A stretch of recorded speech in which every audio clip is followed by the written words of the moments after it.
Hi there, welcome to my channel, Chatting with Chops. We're going to try to make vegan zebra cakes today.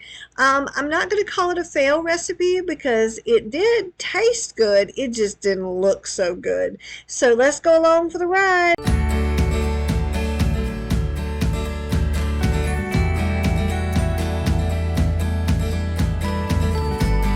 In order to make vegan zebra cakes, we have to do a little bit of finagling with the recipe.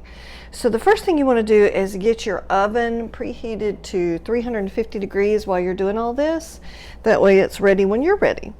All right, and the next thing I did was I put parchment paper in an 8 by 11 inch pan. And so I have my parchment paper and I put a little bit of Pam or cooking spray on it so that it's ready. So we need 1 cup of flour.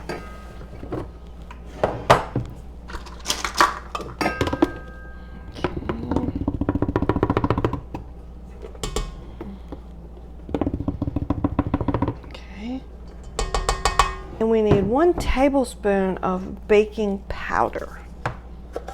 Okay.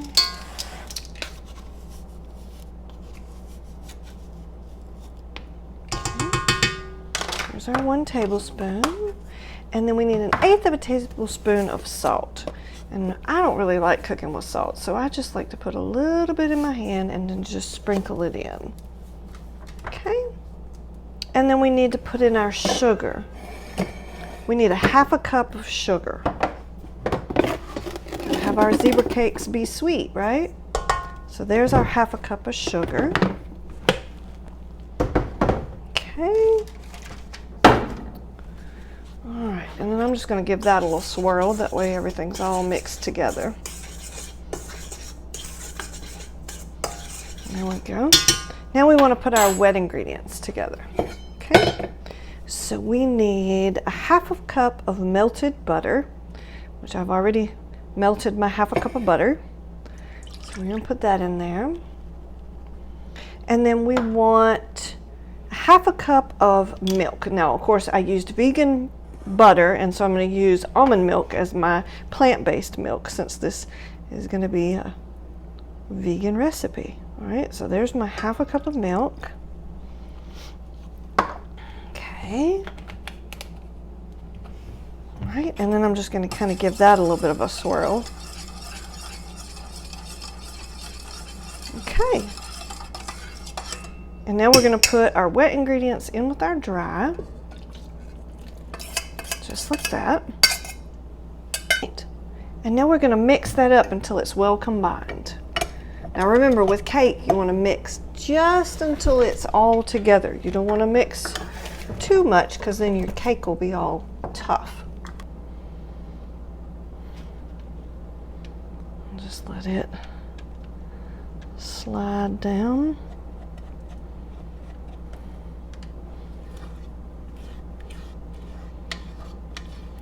And you really want to get all of this because the more cake batter you get in your pan, the thicker your zebra cakes will be.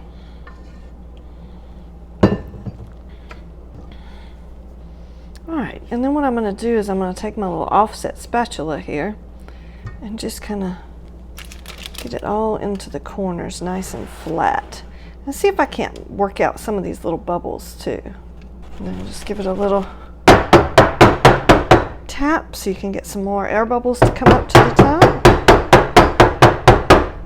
Okay, so we're going to put this in the oven at 350 degrees for about 15 to 20 minutes, depending on if it gets nice. And you don't really want it to get brown because you know zebra cakes aren't brown.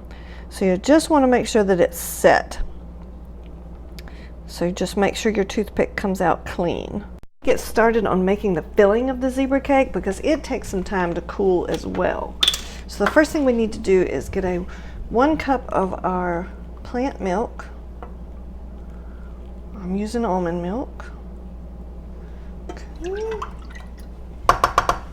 And then we're going to do 5 tablespoons of just your regular flour. Okay. All right. 2, 3,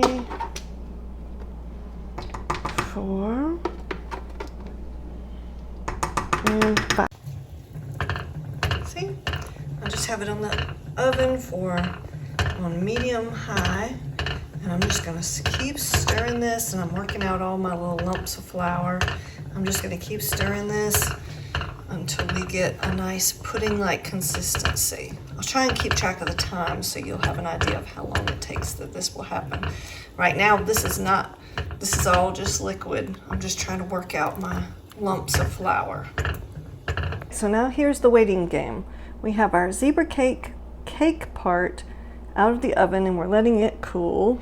And then we have our filling mixture sitting here cooling as well. In our mixer, we need to cream our butter, which is a 1/2 cup of vegan butter. Let's put that in there. And then we're going to put our shortening, which is a 1/2 cup of vegetable shortening. Get that all in there.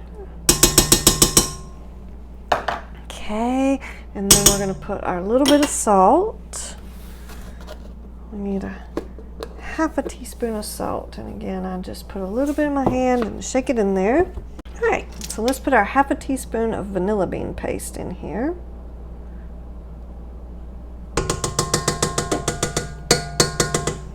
Okay, and then we're going to cream that together until it is all beautiful. Next thing we're going to do is add our 1 cup of sugar.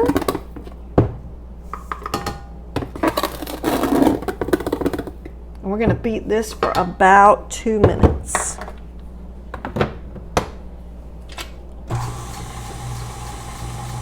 All right, now we're going to add in our cooled flour mixture that we did earlier. So we just put this down in here.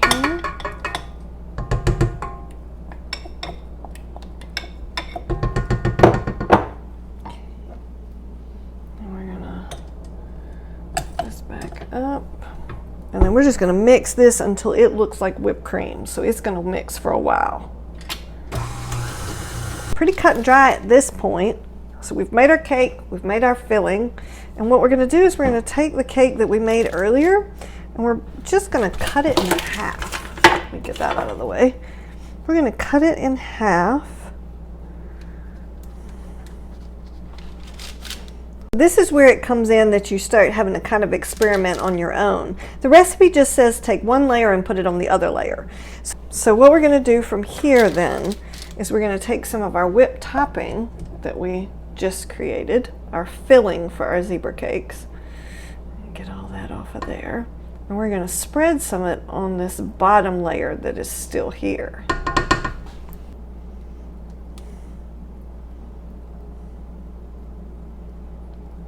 Spread it around.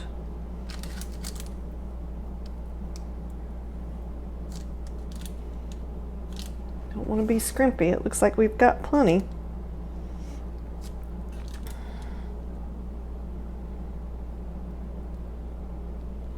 Okay. All right, so now we're going to try and see if we can puzzle piece back our cake back to the top here.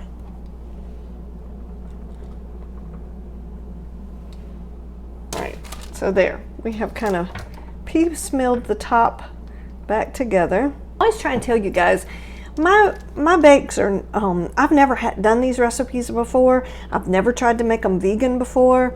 So everything's always an experiment. And no, not everything is going to turn out beautifully perfect the way you want it to the first time around. So you just kind of have to work with what you got. So we're going to use a whole bag of baking chips. And these are my organic food allergy white chocolate chips that I get at the Walmart. I'm going to put them in here. And they come out a little bit thick. I'm going to add a little bit of coconut oil to it and see if I can thin it out a little bit. I've looked and I've seen on several websites that vegan chocolate, to thin it out a little bit, you can use some coconut oil. So I'm just stirring up my coconut oil, and I'm gonna do about a tablespoon. And then I'm going to melt these on the oven, on the cooktop. Okay, so next step is we are going to try and see if we can cut these in some squares.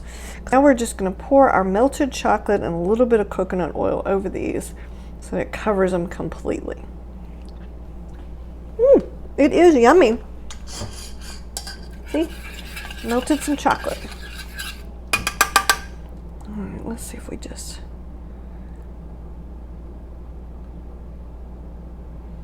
We might have to melt some more chocolate if it doesn't cover all the way, or if it's still a little too thick.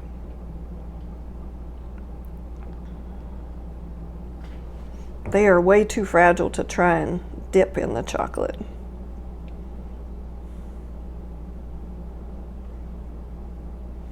Okay. So far, so good. Again, I think this recipe definitely needs some refining. But, and all I'm doing right now is just trying to get a little bit of this chocolate to pull up onto the sides a little bit. Okay, now we're going to slide these onto a cookie sheet and stick them in the fridge so that this chocolate can harden on the top and everything can kind of maybe pull together a little bit. All right, everybody, so we can see that these did turn out to be, visually, they are a fail. I'm going to say they're successful because everything tastes wonderful. The cake is good, the filling inside is good, the chocolate on the outside is good. And you can see what putting it in the refrigerator hardens up the chocolate. So really what I need to do is work on the recipe to get it a little bit more in presentation. And I try to always let everybody know when they watch my videos, I have never made this recipe before. I am not an expert at this recipe. I'm not an expert in just about anything. But you have to just kind of learn and practice and move on and have fun. So I guess technically you could say that this recipe was a fail visually. Hope you like this video. Please like and subscribe and come along on my little adventures that I do when we bake. Thanks. Have a great day. Also, just to let y'all know, I have started a new channel called Karen Norwood Travel, and I'm going to be doing all kinds of camping videos and hiking videos and just kind of any kind of vacation videos that my husband and I get into. So go check out that channel, Karen Norwood Travel.